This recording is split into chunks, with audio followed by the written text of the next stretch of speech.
आशीष मौर्य जी।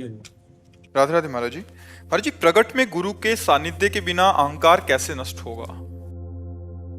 सबको प्रणाम करने की भावना करें। नमन भक्ति के द्वारा अहंकार का नाश हो जाता है। सबको प्रणाम करो। मन ही मन सब में भगवान की उपस्थिति देख करके, कि चाहे स्त्री हो चाहे पुरुष हो, जो हमारे सामने आवे, चराचर जगत में भगवान ही विराजमान है। जब इस भाव से सबको प्रणाम करेंगे तो हमारा मलिन अहंकार नष्ट हो जाएगा। दूसरा उपाय बहुत सूक्ष्म चीज है ना।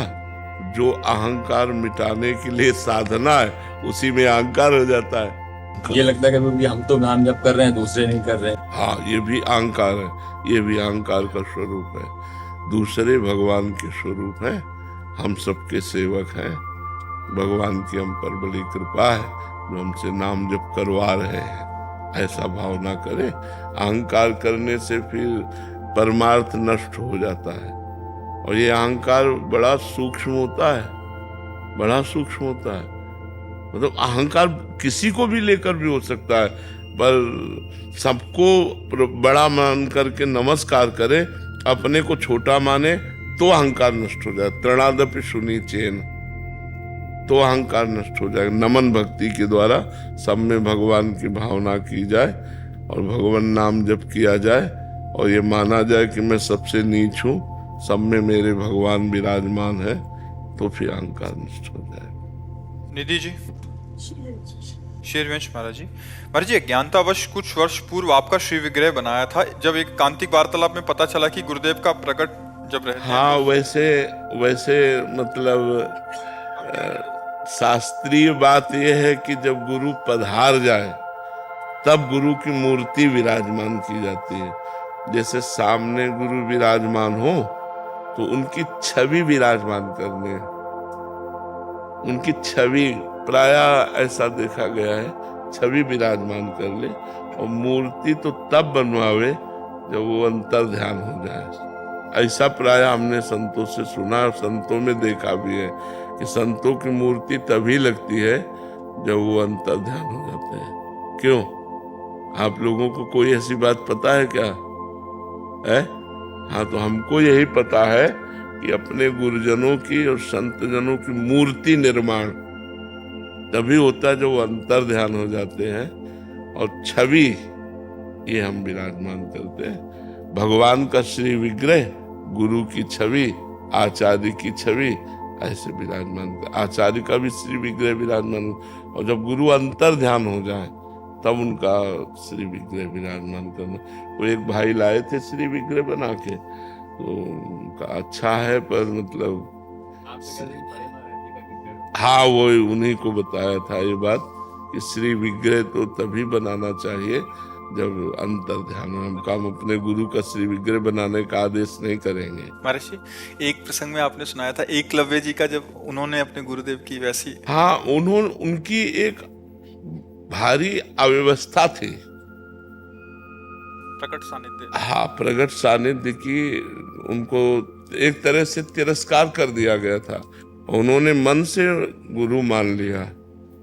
अब प्रगट में फिर रज की मूर्ति बनाई और फिर शुरू कर दी। वहां की अव्यवस्था थी। अपनी अव्यवस्था थोड़ी है। अपने तो चित्रपट रख सकते हैं, और हमारे गुरु जी अभी जीवित विराजमान है, इसलिए ऐसा रखना चाहिए। जिन्होंने बना चुके। हाँ, तो अपनी सेवा में विराजमान रखो। जो मतलब उसमें कोई पाप थोड़ी है, उसमें कोई पाप नहीं है। आश्रय तत्व दास जी, गाजियाबाद से। राधे राधे महाराज जी। महाराज जी, वो घड़ी कब आएगी जब हमारा मोह परिवार से हटकर केवल और केवल राधा रानी के प्यार, सेवा और वृंदावन धाम में वास मिल जाएगा? श्री जी से प्रार्थना करो और खूब भजन करो। भजन में इतनी ताकत है जो सब मोह नष्ट कर देगा। जितना जितना नाम जप होता जाएगा, उतने उतने राग नष्ट होता जाएगा। बहुत प्रयत्न करते हैं और संतों की कृपा से काफी समय से जप भी कर रहे हैं। बहुत आशीर्वाद अदा करते हैं और जप करने में बहुत आनंद भी आता है, इसमें कोई शक नहीं है। बट एक बहुत प्रबल इच्छा है कि राधा रानी अपने शरण में लेके यहाँ पे सेवा कर। वृंदावन वास हो। ये बहुत बड़ी इच्छा है, लेकिन कुछ आपस में परिवार भी बहुत अच्छा है, सब जने जप करते हैं, सब प्रवचन सुनते हैं, जी। लेकिन कैसे हम आगे और जिनको वृंदा विपिन है, कृपा तिनय की होए, वृंदावन में तबही तो रहन पाई है सोए। महारानी जो लाडली जी का वृंदावन है, उनसे प्रार्थना करो तो कृपा करेंगे। मोह छाड़ ऐसे रहे, मनो चिन्हारो नाय। वृंदावन कैसे रहना, मानो किसी से कोई परिचय नहीं, रात दिन भजन में। अब अपने गए ठाकुर जी के दर्शन किए, बिहारी जी, राधा वल्लभ, राधा रमण जी दर्शन किए, यमुना जी के दर्शन किए अपनी कुटिया में। वृंदावन वास का आनंद वही ले सकता है जो अपरिचित जीवन व्यतीत करेगा, किसी से कोई संबंध नहीं, किसी से कोई परिचय नहीं। तो लाडली जी से प्रार्थना करो, वही वृंदावन वास देंगी। आप एप्लीकेशन लगा दीजिए। हाँ, हम तो प्रार्थना करते हैं कि समस्त चराचर के जीवों पर लाडली लाल की कृपा हो। उनसे प्रार्थना करनी जरूरी है कि वो मन में अंतर में बैठी हैं, वो जान रही हैं आपकी मन की भावना। हम तड़प रहे हैं धामवास के लिए, नाम रूप लीला के, गुरु चरणों की प्रीति के लिए। हम बच्चा रोए ना तो माँ दूध नहीं पिलाती, तब तक काम में लगी रहती है। ले जब वो रोता है और किसी खिलौने से राजी नहीं होता, तो वो विवश होके आके फिर दुग्धपान कराती है, नहीं कराती। लौकिक माँ, जैसे अब बच्चा खेल रहा है तो उसने जाकर देख लिया खेल रहा है, अपने काम में लग जाएगी। बच्चा रो रहा है, उसके पास खिलौना भेजा गया, वो खिलौना भी नहीं ले रहा, कोई और भेजा गया, वो उसकी गोद में भी नहीं आ रहा, तब फिर स्वयं माँ आती है और दुग्ध पान कराती। तो अगर प्रार्थना स्वीकार नहीं होती गुरुदेव, इसका पाप करा मैं पिछले। अभी आर्त भाव नहीं है, कहीं ना कहीं अहम है, तब अहम शून्य प्रार्थना भगवान के राज्य में प्रवेश करती है। समझ रहे हो, अहम शून्य। जब तक पांचों पांडवों का बल, भीष्म आदि का बल, अपनी भुजाओं का बल, अपने दांतों का बल, तब तक श्याम सुंदर ने बिल्कुल सहयोग नहीं किया, भक्त होते हुए भी द्रौपदी का। और जब अहम शून्य होकर पुकारा, हे गोविंद, तो पुकारने में देर लगी, लेकिन वस्त्रावतार भगवान का हो गया। तो भगवान के कान में अहम शून्य पुकार पड़ती है, अहंकार युक्त जहां वो आवाज नहीं जाती।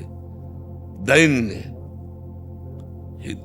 एक बार जिन नाम ली, हित सो होए अति दीन।